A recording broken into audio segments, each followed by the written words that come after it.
team for the right time. Just go back 1 year.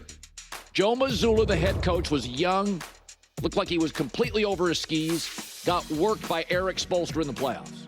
Marcus Smart, why is he shooting so much? And you weren't quite sure, do we give Brown and Tatum extensions? And these guys aren't winning the title. They're just good in the regular season. We don't know. Brad Stevens, the former coach, goes upstairs and he says, Joe Mazzulla needs help.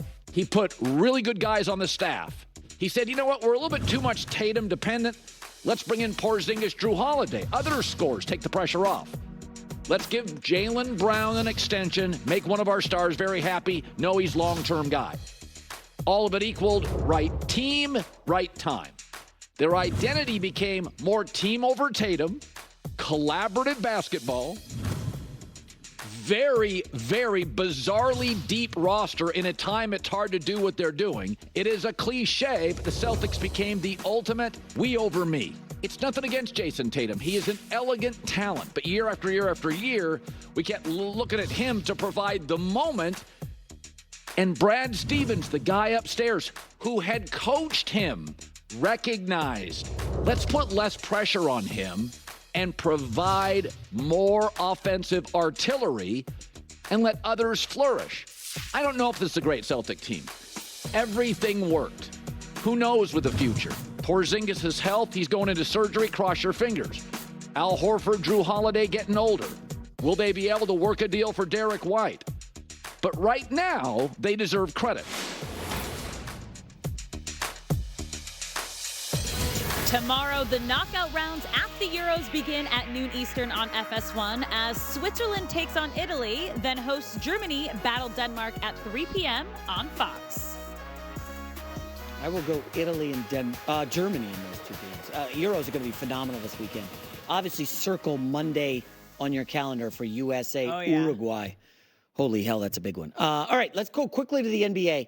So the biggest name in free agency, drum roll, please, Paul George?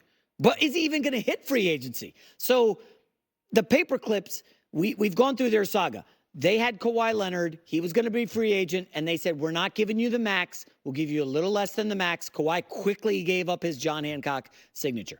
Paul George said, whoa, I'm a max guy, bro. Show me the money. Clippers said, no, you're never healthy. Sorry. And Paul George is then like looking around. And as we articulated Monday, he's been looking for leverage. He's been trying to use the Sixers. He tried to bluff basically with a 2-9 offsuit, a.k.a. the Orlando Magic. Clippers are not biting. Now he's putting on the full court press. Golden State Warriors. I want to play with Steph Curry.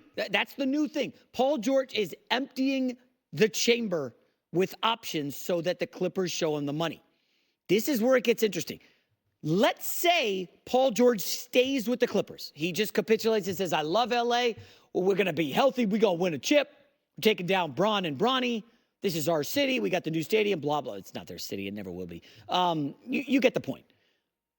What's the trickle down if Paul George stays with the Paperclips? Because the Philadelphia 76ers, folks, are a fascinating story, okay? And yes, I lived outside Philly for, 6 or 7 years. You know what happens. We were in New York City. You get hitched, and then eventually you decide you're ready to have kids, so you want to move to the burbs. You kind of move close-ish to the in-laws. The New Jersey taxes stink, so we moved right across the border to PA, and we're outside Philly. Didn't go into Philly a ton. It was a nice city. So I've never been a huge Sixers fan. I'm not the biggest Joel Embiid fan. I'm not a hater. I don't think he's amazing. I'm sorry. Joel Embiid is a max spot on his team. It's him, Tyrese Maxey, and enter max player here. Daryl Morey, who's putting all this together, he's been on the show, he is a star hunter. Okay? Going back to his Houston days, who could we pair with Yao Ming? Get me Dwight Howard. Get me James Harden. He built those Rockets team to challenge the KD Warriors, and they pushed him. Get me whoever I can. I need stars. That's what Daryl Morey wants. He's always hunted stars. Ben Simmons.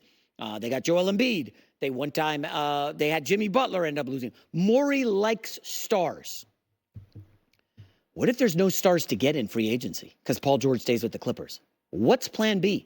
And I ask that because, and yes, I've been driving this a little, and I gave the Philly backstory because Sixers fans think I hate the team. What happens if Joel Embiid doesn't get a good running mate? He looks around and says, geez, the Celtics just won the title. The Knicks re-signed Anunoby, and they got Mikal Bridges. Pacers kept Siakam. They're going to be good. Cavs are likely keeping Donovan Mitchell. Who am I going to get? And so Morey can't get a star. Embiid has no wingman other than Maxey. Sixers start to tumble, and Joel Embiid at this point says, well, damn, do I need to get up out of here? Do I need to force a trade to a team where I can partner up with some guys and win a chip? And it gets really interesting if Paul George stays with the Clippers because the Sixers, I've looked at the list, folks. Jimmy Butler ain't signing an extension. He doesn't want to be traded. He's staying with the Heat for one more year, okay?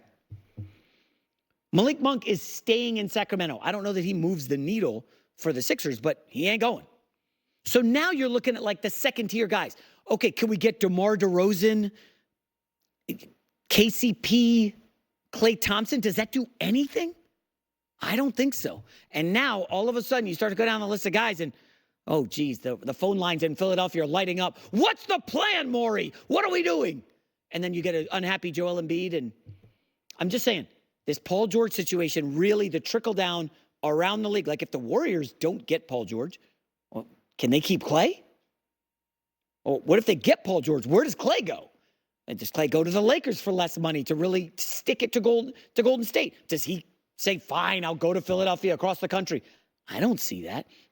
This weekend is going to be really interesting in the NBA, led, of course, by the Paul George saga. Let's go to Alex Curry with the news. No. Turn on the news. This is the Herdline News. Let's talk about someone who also made the move from New York to Philly. Because before signing with the Eagles, Saquon Barkley posted on social media that he never got an offer to come back to the Giants. Well, New York is the subject of HBO's Hard Knocks offseason series, and in the trailer for the show, Giants GM Joe Schoen is shown on the phone saying, Saquon, can you give me your word on that, or are you not going to give us a chance, which seems to kind of contradict Saquon's post. But honestly, J-Mac, I mean, the Giants ruined their chances to get Saquon back, I think, after the situation last year. When he was trying to hold out for more money, they end up paying Daniel Jones, which I'm sure they're regretting now, and didn't pay their best player on the team, who they drafted, who wanted to stay there, who was a homegrown talent. That left a bad taste in his mouth. And regardless, we don't know if they made an offer, what that offer was. But I mean, the writing was on the wall the way last season started and the way this offseason went, because he stuck it to him and went to a rival signing with the Eagles. Kind of love Saquon for this. I'm not surprised. So here's, Alex, you're like an LA homegrown person, so you have predetermined, you don't like certain teams, okay? So I was born in New York. I love me the Jets. I picked the Jets. I like the Yankees. I don't like the Mets. I don't hate them. I just don't like them. I despise the New York Giants. I don't like them at all. Like you were happy about this. I love how embarrassing this is. Hey, last year, we don't want to pay you. We want to pay Daniel Jones. What do you... Now they're begging for Saquon on the phone. Please give us a chance, Saquon. This is so comical. You ruined that. You ruined that last season.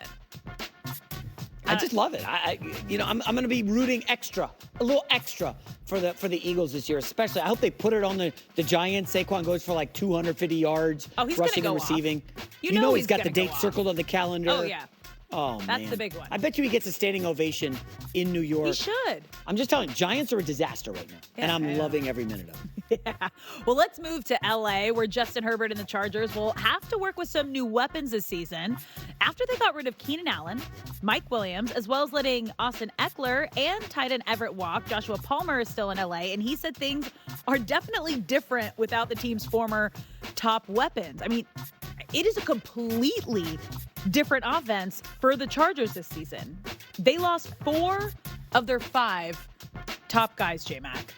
Keenan Allen went to the Bears. Austin Eckler, Commanders. Mike Williams, Jets.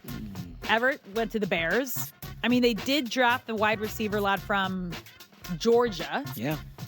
But it's a new era with the Chargers and head coach